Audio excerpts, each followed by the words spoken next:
Hello dear students, this is the part third of your straight line motion. आज के इस part में हम सबसे पहले बात करेंगे classification of motion based on the speed.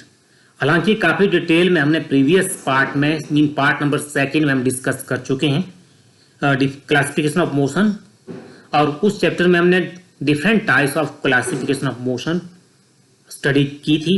आज हम सिर्फ फोकस कर रहे हैं only particular on the base of speed, and we know that on the basis of speed there are two types of motion, that is called uniform motion and non-uniform motion.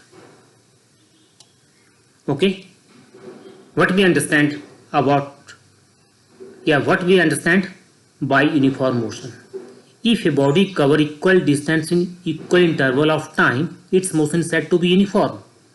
कहने का मतलब यदि कोई object बराबर समय में बराबर दूरी तय करता है तो उसकी मोशन है, that is called uniform motion. आप यहाँ पे इस ग्राफिकल प्लॉट से आप देख पा रहे हैं, a car is moving from A to B mean along the straight path and every 5 metre interval have been covered in equal time, that is of 1 second each. तो इस केस में this type of motion is called uniform motion and non uniform motion. If object या body cover equal distance in unequal time intervals, its motion is said to be non-uniform.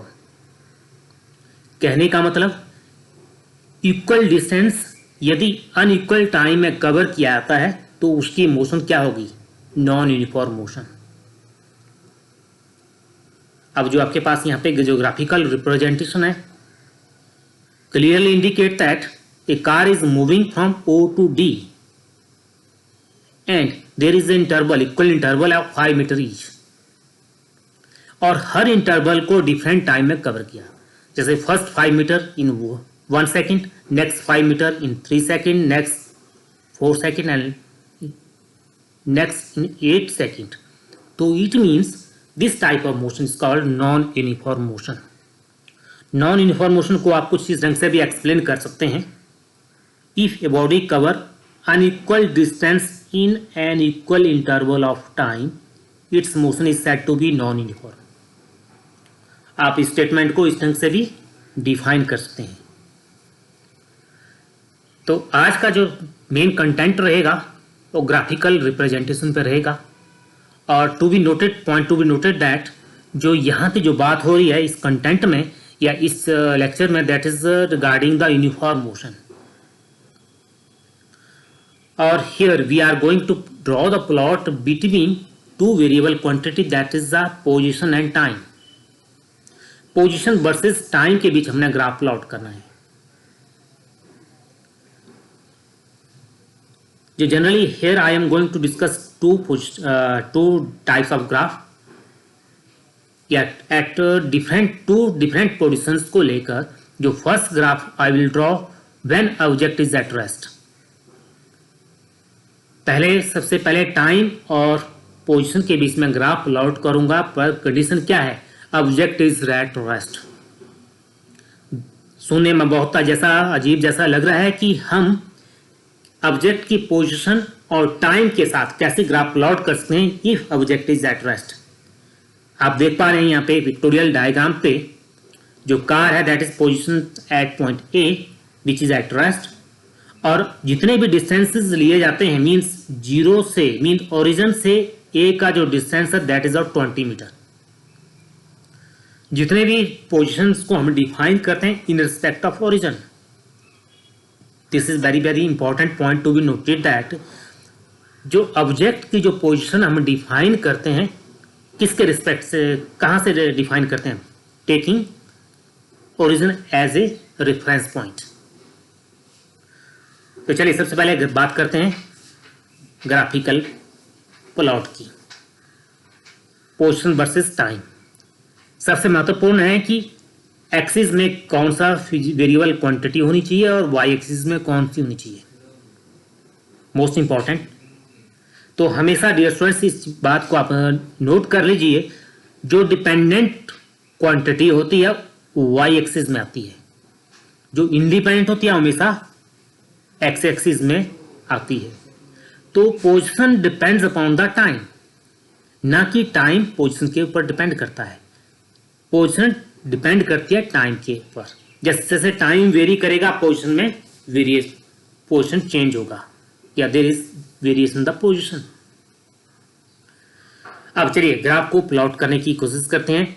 When corresponding to time zero means जब time zero है here, तो car की position at 20 metre, right. Corresponding to time t1, जैसे जैसे time grow हो रहा है तो कार की पोजीशन कहाँ पे है ओरिजिन से 20 मीटर पे ही। Corresponding to t2 again position at 20 metre. और किसी भी ग्राफ को प्लॉट करने के लिए we have to require minimum 2 points, और उन पॉइंट्स को हम जो मिलाते हैं जो प्लॉट बनता है दैट इज कॉल्ड, इस केस में पोजीशन टाइम प्लॉट। तो इन पॉइंट्स को हम जब हम मिला लेते हैं तो जो हमें रिजल्टेंट प्लॉट मिला that is called X T plot, and this plot is for object which is at rest. Next plot, when object is uniform motion starting from the origin. अब आपके पास कंडीशन है ऑब्जेक्ट क्या है, जो मोशन में है, uniform motion में है, और अपनी जर्नी कहां से स्टार्ट करता है, फ्रॉम द ओरिजिन। आप देख पा रहे हैं यहाँ पे ग्राफिकल रिप्रेजेंटेशन में car is moving along a straight path from O to D, right. तो इसके लिए हमें ग्राफ प्लॉट करना है between two variable quantity that is the time axis and position axis. When time is, तो उस वक्त जो है आपकी पोजीशन कहां पे है 0 मीटर पे, राइट। जब टाइम कहां पे है t1 है, जैसे टाइम ग्रो किया तो कार की पोजीशन थी 5 मीटर पे। जब टाइम t2 था पोजीशन थी 10 मीटर पे, राइट। अब इसके बाद इन पॉइंट्स को हम जब मिलाते हैं जो हमें रिजल्टेंट प्लॉट मिला that is called X T plot, okay. तो चलिए इसके बाद हम बात करते हैं मोस्ट इंपॉर्टेंट आर्टिकल के ऊपर। कई बार आपसे एग्जाम में पूछा आता है, और मोस्टली स्टेट बोर्ड एग्जाम में या सेंट्रल या सीबीएसई जो अदर बोर्ड्स जितने भी होते हैं उनमें इस तरह से क्वेश्चन पूछा जाता है, prove that slope of X T plot is equal to velocity. This is actually geometrical interpretations. तो सबसे पहले बात करते हैं पोजीशन टाइम ग्राफ और लीनियर प्लॉटेशन के लिए। ग्राफ कैसा है, लीनियर प्लॉटेशन के लिए आपने ग्राफ प्लॉट करना है। तो ग्राफ से पहले जाने से पहले हम एक बहुत इंपॉर्टेंट टर्म है that is called average velocity. Average velocity के कंसेप्ट को हमें अंडरस्टैंड करना बहुत इंपॉर्टेंट है। That is a change in position of the particle that takes place over a given time interval, and students are very well aware about the terminology that is the velocity. बहुत सारे students जो हैं velocity को बड़े अच्छे ढंग से define कर लेते हैं, और स्टूडेंट्स ने वेलोसिटी को भी स्टडी किया है, इंस्टेंटेनियस वेलोसिटी को भी स्टडी किया है, एंड एवरेज वेलोसिटी को भी स्टडी किया है। और यहाँ पे जो वेलोसिटी का होगा केस है that is the average velocity, not instant velocity. और जो एवरेज वेलोसिटी है that is the change in the position of the particle that take place over a given time of interval, and mathematically we express as that is a v is equal to del x over del t. This is the change in displacement divided by over the given interval of time. तो सबसे पहले हमें क्या करना चाहिए, हमें graph plot कर लेते हैं पोजीशन और टाइम का। This is the position time plot, और आपसे पूछा गया है what is the target to you, slope of xt plot is equal to velocity. जो स्लोप है that is equal to velocity, और here is velocity is average velocity, right. तो आपके पास जो ये जो स्लोप है दैट इज द एवरेज, ये जो स्लोप है that is equal to average velocity आपको वेरीफाई करना है। तो सबसे पहले हम क्या करते हैं, जो आपके पास xt प्लॉट है इस प्लॉट पे कोई 2 पॉइंट्स हम कंसीडर कर लेते हैं that is a and b corresponding to t1 and t2, right. Corresponding to these points x1 and x2 are their positions in respect of origin, okay. अब इसके बाद हम जब, क्योंकि this is the case of slope, और you know that जो math यहाँ पे हम ट्रिग्नोमेट्री का जो टूल अप्लाई करेंगे, जो टेंजेंट ऑफ थीटा है that is equal to slope. तो यहाँ पे हमें उस कंसेप्ट तक पहुँचने के लिए we have to draw a right angle triangle. तो ACB is a here right angle triangle and theta represent the slope, और स्लोप को हम डिफाइन करते हैं टेंजेंट ऑफ थीटा से। अब यहाँ पे टेंजेंट ऑफ थीटा आपके पास you know that is a perpendicular over base, और perpendicular that is a BC और बेस है हियर AC। और इस केस में जो BC है that is equal to x2 minus x1, क्योंकि x2 is the portion of the particle from O and x1 is the portion of the particle from O। जब x2 से हमने x1 हम माइनस कर देते हैं तो हमें ये डिस्प्लेसमेंट बीच का आ जाता है। एंड देन इसके बाद जो टाइम इंटरवल है that is t2 minus t1। Clear? आपके पास इसके बाद हम इसको लिख लेते हैं that is x2 minus x1 that is equal to BC और t2 माइनस t1 AC। इसको हम अब इसके बाद नेक्स्ट स्टेप में इनको पुट कर लेते हैं। और वी नो दैट सबसे इंपॉर्टेंट है that is change in position over a given interval time that is equal to velocity, and in this way we can easily verify that slope is equal to velocity. Okay, इसके बाद कभी question आपसे पूछा जा सकता है exam में, you have to draw the again the same concept, position time graph है, परंतु ये किसका केस है? कर्व पाथ का है। पहले का जो प्लॉट था वो कैसा था? लीनियर प्लॉट था। यहाँ का जो अब जो we are going to discuss on the curve plot, और इस केस में same target is again here, जो स्लोप है that is equal to average velocity.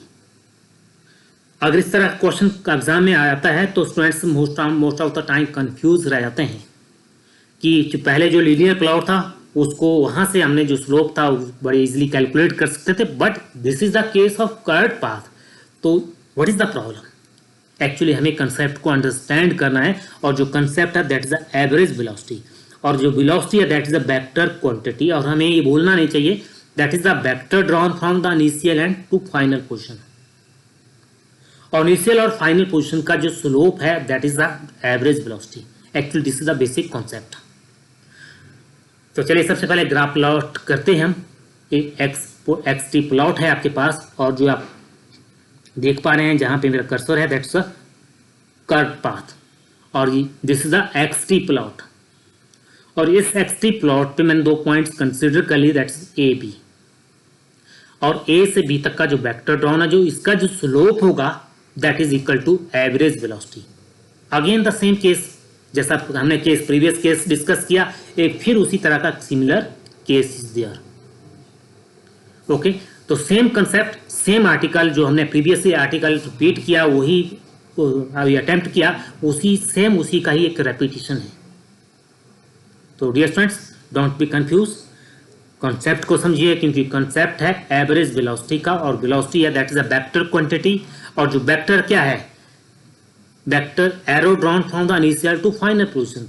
Initial position AP और फाइनल पोजीशन हमने B कंसिडर की, तो इन 2 पॉइंट्स के बीच का जो वेक्टर ड्रॉन है दैट इज स्लोप, और जो स्लोप है that is equal to velocity. This was the main concept, और सिमिलर प्रोसेस, इसलिए इस आर्टिकल को मैं यहाँ पे एक्सप्लेन करने नहीं जा रहा हूँ, क्योंकि already similar article previous article में हमने एक्सप्लेन कर चुके हैं। तो with that, thanks for your time.